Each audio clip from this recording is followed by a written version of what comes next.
Injustice anywhere is a threat to justice everywhere. Dr. Martin Luther King Jr. How far have we really come? In a country that claims to stand for liberty and justice, why do stories like this keep repeating? Why do innocent lives continue to be taken because of the color of their skin? 3 people, Angela Michelle Carr, Jerrald Gallion, and Anolt Joseph Laguerre Jr., woke up on a quiet Saturday morning, each with plans for the day ahead. None of them knew that their lives would be cut short in an instant. They didn't know that someone had already decided their fate. A man armed with hatred, a rifle, and a purpose walked into a Dollar General in Jacksonville, Florida, and committed an act so deliberate, so rooted in prejudice, that it left an entire nation grappling for answers. What drives someone to kill strangers based solely on the color of their skin? How does hate find its way into such violent action? And most importantly, could this have been prevented?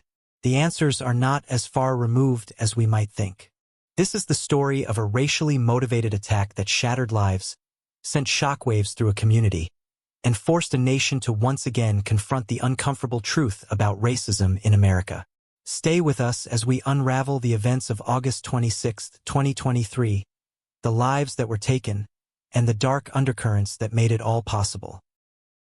On August 26, 2023, in Jacksonville, Florida, the sun rose over a city going about its day. People were running errands, working shifts, and spending time with family. Among them were Angela Michelle Carr, Jerrald Gallion, and Anolt Joseph Laguerre Jr. Angela, 52 years old, was a devoted mother and grandmother. She was a caretaker, known for her selflessness and strength. That morning, she drove to the Dollar General store on Kings Road, a trip like many others, simply part of her routine. Jerrald Gallion, just 29 years old, was a young father with dreams of building a better future for his daughter. He was out that morning, likely with his ever-present hope to provide for his family and spend time with his loved ones. A.J. Laguerre, only 19, worked at that Dollar General store. The youngest of 5 siblings, he was raised by his grandmother after losing his mother in 2009. A.J. was dependable, hardworking, in a country that claims to stand for liberty and justice, but their lives intersected with a man filled with rage. Why do innocent lives continue to be taken because of the color of their skin? Ryan Christopher Palmer, 3 people, a 21-year-old white man, Jerrald Gallion, pulled into the parking lot of Anolt Joseph Laguerre Jr., woke up on a quiet Saturday morning, armed with an AR-15 style rifle and none of them knew that their lives would be cut short already in an instant. He was there to know that someone had already decided. At the university noticed a man armed with hatred, a rifle, after being confronted, and a purpose walked into a Dollar General in Jacksonville, drove to the nearby Dollar General store, and committed an act so deliberate. By 1:08 p.m., he was in the parking lot, rooted in prejudice. Surveillance footage shows him putting on a tactical vest before grabbing his rifle. What drives someone to kill strangers based solely on the color of their skin, including a swastika? How does hate find its way sitting in her car outside the store when Palmer opened fire? Could this have been prevented before she even had a chance to react? The answers are not as far removed. He then enters the store, where he encountered A.J. Laguerre. Racially motivated attack that shattered lives, the young employee sent shockwaves through a community inside and forced the nation to once again confront the uncomfortable truth. Jerrald Gallion was walking into the store at that moment. Stay with us and as we unravel the events of August 26, 2023. Continued to stalk through the aisles, firing shots, but no one else was killed. By 1:19 p.m., police received reports of an active shooter.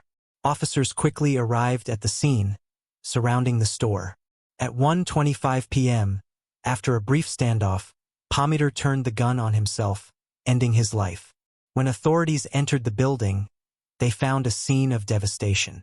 The bodies of Angela Carr, Jerrald Gallion, and A.J. Laguerre lay where they had been struck down.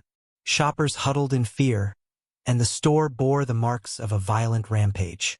Palmer left behind a series of writings, manifestos filled with hate and racism. Investigators found that his weapons were legally purchased, despite a past involuntary psychiatric hold in 2017 that should have disqualified him. This was not a random act of violence. Palmer's actions were planned and deliberate. He had specifically chosen his targets, Black Americans. The FBI declared the attack a hate crime, and Palmer's writings made his intentions undeniably clear. But what drove a 21-year-old man to commit such an atrocity? How did his life reach this point of violence and hatred? To understand, we must look deeper into his background, his beliefs, and the systems that allowed this to happen. Ryan Christopher Palmiter's actions on August 26, 2023, were not impulsive or random. They were deliberate, premeditated, and deeply rooted in a toxic ideology of racial hatred. His manifesto, discovered after the attack, laid bare his twisted motives and provided chilling insight into his mindset. In his writings, Palmiter explicitly stated that his goal was to kill black people. He referred to his victims with slurs and expressed a desire to instill fear in the black community. One particularly chilling line read, "This is the only way to ensure the future I want to see." These words, full of venom, left no ambiguity about his intent. Experts on hate crimes and extremism point out that this language is not unique. According to Dr. Kathleen Belew, a historian specializing in white supremacist violence, manifestos like Palmiter's are often designed to inspire others, serving as a call to action for those who share similar beliefs. Psychologists explain that hate crimes like this are not born overnight. They often stem from a combination of personal grievances, exposure to extremist ideologies, and an environment that validates and amplifies those views. Palmiter's manifesto referenced multiple conspiracy theories, including the so-called Great Replacement Theory, a racist belief that white people are being systematically replaced by people of color. His writings echo those of other mass shooters, such as the Buffalo supermarket shooter in May 2022, who killed 10 black people, and the Charleston church shooter in 2015, who murdered 9 black worshippers during a Bible study. Like Palmiter, these individuals were driven by racial animus and saw their acts as part of a larger war to protect white supremacy. These attacks are not isolated incidents. According to FBI data, hate crimes in the United States have been on the rise, with a sharp increase in racially motivated violence targeting black Americans. Palmiter's actions fit into this disturbing pattern, reflecting a resurgence of organized hate fueled by online communities and political rhetoric that normalizes bigotry. Palmiter's background provides additional context. Although details about his upbringing are limited, it's known that he had a history of mental health struggles. In 2017, he was involuntarily held for a psychiatric evaluation under Florida's Baker Act. Yet despite this, he was able to legally purchase the firearms he used in the attack. His family claimed they were unaware of the extent of his radicalization. However, law enforcement discovered that Palmiter had spent significant time consuming and interacting with extremist content online. Digital platforms have become breeding grounds for white supremacist ideologies, connecting like-minded individuals and creating echo chambers that reinforce hateful beliefs. What allowed Palmiter to transition from harboring hateful thoughts to committing an atrocity? Why have these attacks become more frequent and brazen? Angela Michelle Carr, 52, was a mother and grandmother, someone whose life revolved around the people she loved. She was described by family and friends as selfless and caring, always looking out for others before herself. Angela had worked multiple jobs throughout her life, making sure her children and grandchildren had everything they needed. She had just returned from running errands that morning, including her trip to the Dollar General store where she would lose her life. Her daughter, speaking to reporters after the attack, said, "My mom was the type of person who would help anyone. She was my rock." Angela's family remembered her as someone who never turned away from a person in need, who always put her family first. Her death left a void that no one could fill. Jerrald Gallion, 29, was a young father with big dreams. He had a 7-year-old daughter who was his pride and joy. Jerrald had recently moved to Jacksonville and was working hard to build a future for his family. His friends described him as outgoing, a man with a positive attitude, and someone who would always make you laugh, no matter the situation. His best friend, holding back tears, shared, "Jerrald had a lot to live for. He was so excited about his daughter's future. He wanted to be there for every step of her life. He was in the store that day, running an errand just like so many others, when he crossed paths with the shooter." His death, too, reverberated deeply throughout his family and the community. Anolt Joseph Laguerre Jr., known as AJ, was just 19 years old. He had dreams of becoming a successful businessman and worked hard at the Dollar General to help support his family. AJ had grown up under the care of his grandmother after his mother's tragic passing in 2009. His siblings looked up to him, and he was considered a role model, the type of person who took responsibility seriously. His grandmother, devastated by the loss, said, "He was a good boy. He wanted to do better and he was trying. He didn't deserve this." AJ's family described him as someone who always put others first, a young man with a bright future stolen too soon. The loss of these three individuals was felt deeply not only by their families but also by the broader Black community in Jacksonville. They were not just victims of a shooting. They were beloved members of a tight-knit neighborhood, each contributing in their own way to their families and their city. In the days that followed, the grieving process became a shared experience. Local community leaders held vigils, and residents came together to support the families of the victims. But in the midst of the mourning, a stark realization settled in. Could this tragedy have been prevented? What if there had been stronger measures to stop someone like Palmiter from obtaining a weapon? What if there had been more attention paid to his radicalization? These were questions that rang out from the community, questions that needed answers. As the community mourned, the questions continued to grow louder. Could this tragedy have been prevented? In the next section, we'll explore the systemic failures and the troubling factors that allowed this hate-driven attack to happen. The shooting in Jacksonville on August 26, 2023, was not an isolated incident. It was part of a much larger, deeply entrenched issue in America: racism and gun violence. Both of these problems have roots that stretch back centuries and are intertwined in ways that are difficult to ignore. In recent years, there has been a disturbing rise in hate crimes, particularly those driven by racial animus. According to FBI data, the number of hate crimes in the United States has increased significantly, with racially motivated attacks making up a large percentage of these crimes. In 2020 alone, there were 2,000 reported incidents of anti-Black hate crimes. Experts like Dr. Deborah Toller, a sociologist specializing in race relations, argue that these attacks are the product of a toxic mix of historical prejudice, political rhetoric that emboldens hate, and the amplification of extremist views online. As hate crimes rise, so too does the number of people carrying out these attacks with firearms. Gun violence in America is a crisis in its own right, with mass shootings regularly dominating headlines. According to the Gun Violence Archive, there were 646 mass shootings in 2022 alone. While not all of these were motivated by hate, a significant number were, and many involved individuals who had legally purchased their firearms despite red flags that should have disqualified them. This raises the question: how is it possible for someone like Ryan Palmiter to legally acquire weapons when he had shown clear signs of radicalization and violence? Palmiter was briefly held under the Baker Act in 2017 after being deemed a danger to himself, yet he was still able to purchase an AR-15 style rifle and a handgun. In fact, Palmiter legally bought his weapons just months before the shooting, a fact that has drawn widespread outrage. This failure in the system to prevent dangerous individuals from obtaining weapons is not unique to this case.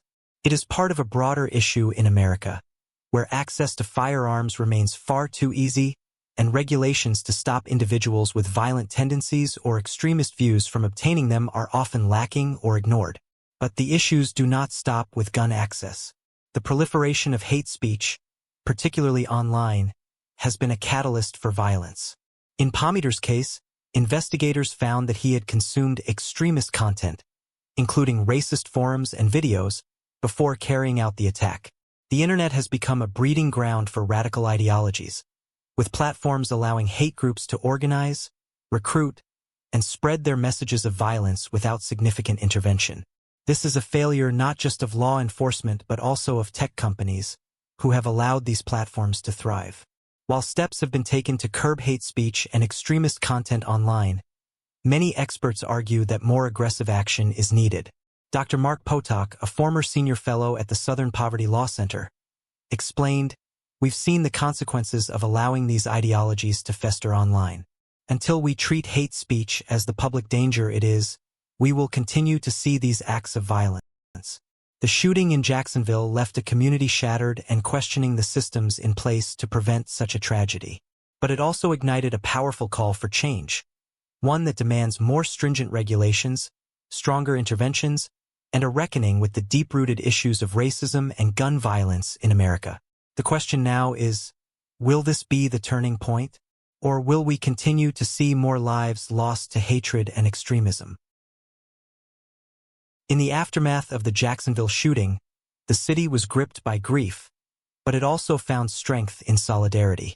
Within hours of the attack, the community began organizing vigils to honor the lives of Angela Michelle Carr, Jerrald Gallion, and Anolt Joseph Laguerre Jr. Candles were lit, prayers were offered, and tears were shed as people from all walks of life came together to mourn the loss of 3 innocent lives. At one vigil, a local pastor addressed the crowd, saying, "This is not just a loss for their families. It's a loss for all of us. But we will not let hate have the final word." These words captured the resolve of a community determined to rise above the tragedy. Protests soon followed. Marches were held across Jacksonville, with signs demanding justice and calls for an end to hate crimes and gun violence. The voices of the protesters echoed through the streets. Enough is enough. Among them were students from Edward Waters University, the historically black college that Palmiter had first targeted, standing in defiance of the hate that sought to harm their community.